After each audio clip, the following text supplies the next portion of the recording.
Kami ditugaskan ke wilayah yang beberapa hari yang lalu diganggu KKB.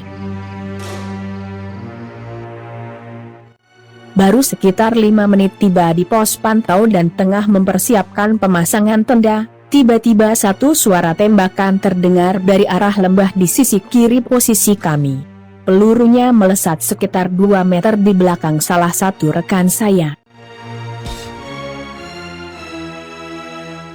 Dengan gerakan refleks, kami pun tiarap sambil merangkak mencari posisi untuk berlindung. Beberapa saat kemudian kembali terdengar suara tembakan dari arah yang sama dengan arah suara tembakan sebelumnya. Kali ini, pelurunya mengena ke bongkahan batu, hingga menimbulkan suara yang mendesing akibat rikoset peluru. Dari suara tembakan, kemungkinan KKB menggunakan senapan jadul sejenis Mauser. Dari rentang waktu bunyi tembakan dengan suara peluru yang mengena ke bongkahan batu, saya pastikan pelaku penembakan berada sekitar 200-250 meter dari posisi kami. Dan pelaku bukanlah seorang sniper. Seorang sniper hanya akan melakukan tembakan pada saat target sasarannya dalam posisi tenang dan sudah terlihat dengan jelas. Teropong senapan saya arahkan untuk mencari posisi KKB melakukan penembakan.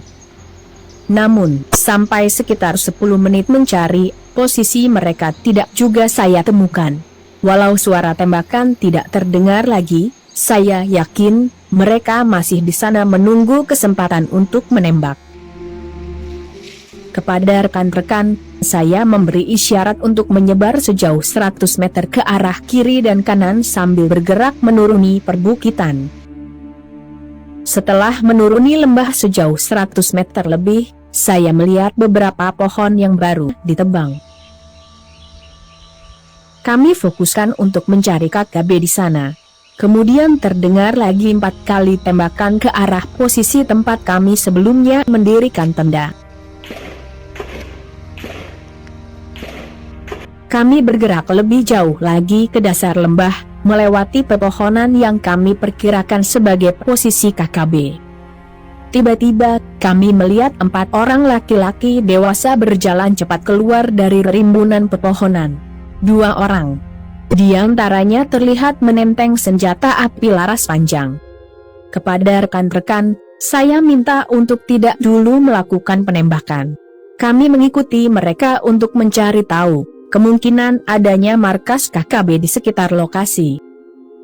Sekitar 1,5 kilometer kemudian, mereka terlihat berbelok ke jalan tikus yang menuju perbatasan Indonesia dengan Papua Nugini. Kami terus mengikuti mereka. Ini menjadi momen penting. Saat mereka melewati perbatasan sejauh 100 meter, 2 orang anggota KKB yang menenteng senjata api, kami eksekusi dengan akurat.